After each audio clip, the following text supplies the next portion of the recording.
The valet takes your keys. You watch his face for the half-second reaction you're paying for. He doesn't give you one, just nods, hands you a ticket, drives off in a leased Mercedes, you're 11 payments behind, explaining to anyone. $1,140 a month. You told your wife it was $890. The gap lives in a spreadsheet she's never opened.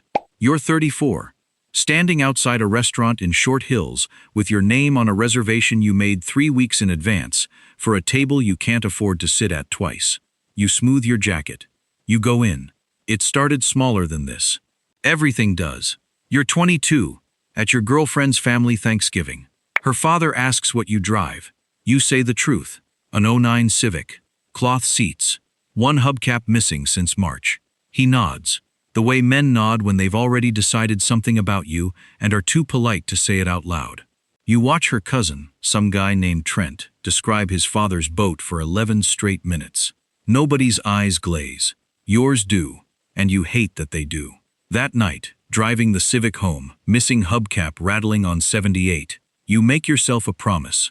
Nobody looks at you like that again. You don't know it yet, but you just declared war on a feeling, not a number. And you can't beat a feeling with a number. You'll spend the next 12 years finding that out the expensive way.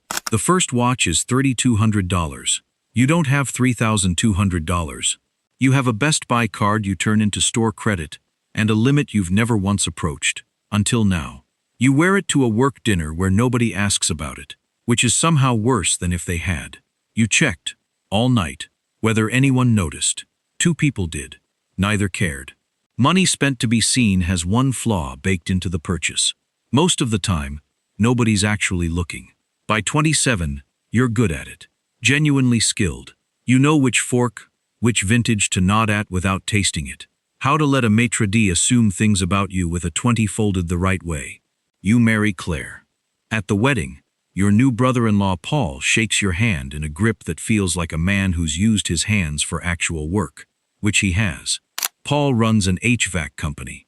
Paul drives a 2011 F-150 with 190,000 miles on it and a dent in the tailgate he's never bothered fixing. You feel, shaking his hand, something close to pity. You don't say it out loud. You don't have to. Claire catches your face, doing the thing it does, and you'll spend the next decade learning that she never stopped noticing. Paul brings a cooler to the reception instead of a card. Inside it, steaks, because he heard the caterer was doing chicken and figured somebody should eat well. Everyone laughs. You laugh loudest, the specific loud of a man covering something. Here's the part nobody tells you about performing wealth. It isn't a lie you tell other people.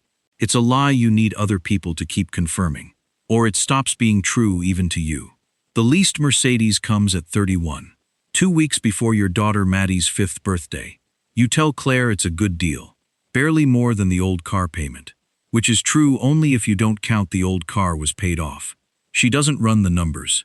She trusts you the way people trust the version of someone they married, not the version currently signing things in a dealership parking lot. Maddie doesn't care about the car. Maddie cares that you're home for dinner 4 nights a week instead of 6, because the deal that paid for the lease meant taking on 2 more accounts, which meant 2 more nights gone. Nobody claps for the nights you're gone. Nobody's supposed to notice that part. That's the whole design. At 33, the credit card statement arrives on a Tuesday and you don't open it for 6 days. When you finally do, standing in the kitchen, Claire out with Maddie at swim lessons, the number is $19,400. You can't point to a single thing on it that felt like a decision at the time. A dinner here, a hotel upgrade there, so nobody in the wedding party would see you in the room with the parking lot view. A pair of sneakers Maddie will outgrow in 4 months that cost more than her school shoes for the year. It was never one purchase. It was 1,000 small ones, each one small enough to not feel like the lie it was part of. You put the statement in a drawer. You don't tell Claire. You tell yourself you'll handle it before she has to know. That sentence, before she has to know, is doing more work than you're willing to admit. Paul, meanwhile, is doing something you've stopped noticing because it doesn't announce itself. Every few months, at some family thing, someone mentions Paul bought another rental property. Nobody makes a big deal of it. Paul doesn't bring it up. He talks about the Bengals, about a job he did in Bloomfield, About the truck needing new brakes. You used to pity that truck. You've quietly stopped. You're 35 the night it breaks. A family dinner, your parents' anniversary, 22 people at two pushed-together tables. The bill comes to the middle of the table the way it does at these things, and you reach for it the way you always do. The guy who picks up checks, the guy people assume can. Your card declines. You tap it again. Like tapping it harder will change the math. It declines again. 22 people. Nobody says anything right away. That's almost worse than if they had. Paul, 3 seats down, doesn't make a show of it. He just leans over, taps his own card, says something about getting you next time like it's nothing. Like it's forgotten before it's finished happening. You know it's not nothing. You know exactly what it is. You spend the whole ride home in a silence Claire doesn't try to fill, because she's doing math of her own now, the kind she can't unknow. That's the night she finds the drawer. She doesn't yell. That's what you weren't prepared for. She sits at the kitchen table with the statement in front of her and asks one question. How long? 14 months, you tell her. She nods slowly, the exact nod her father gave you at that first Thanksgiving, and you understand, right then, that you never stopped being watched by that man. You just changed which room he was standing in. Here's the thing nobody warns you about the performance once it cracks.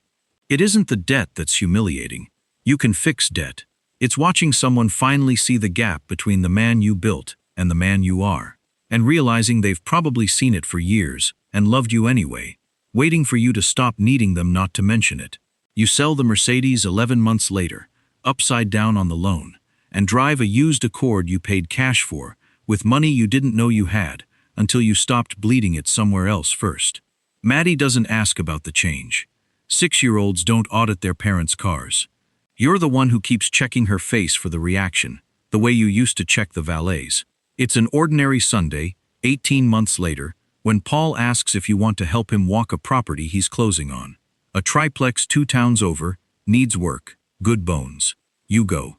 Standing in a gutted second-floor unit, dust in the light through a broken window, Paul tells you, almost as an afterthought, running his hand along a stud wall, that this is number 6. 6 properties. Nobody at any family dinner has ever heard that number. You ask why he never mentions it. He shrugs. Says something you'll think about for years after. Didn't want to be the guy at the table everybody's doing math about. You realize, standing in that dust, that Paul had been the wealthiest person in every room you'd ever performed for, and he'd built his entire life around making absolutely sure nobody could tell. You'd spent 12 years terrified of looking poor. He'd spent the same 12 years making sure he never looked rich. You'd both been managing the exact same fear. You'd just been running from it in opposite directions. The valet at that same restaurant in Short Hills doesn't recognize you 3 years later. Different car. Same jacket, actually. You never got rid of it. He hands you a ticket, and this time you don't watch his face for anything. You're not paying for a reaction anymore. You're just parking a car. Claire's inside already. At a table you booked because it was Tuesday, and you both wanted dinner out. Not because anyone needed to see you sitting at it. Maddie's home with your mother. The bill comes later. Unremarkable. And the card works the first time. And nobody at the table is you.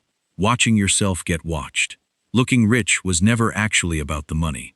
It was about being seen a certain way by people who, it turns out, were mostly too busy managing their own version of the exact same fear to notice yours at all.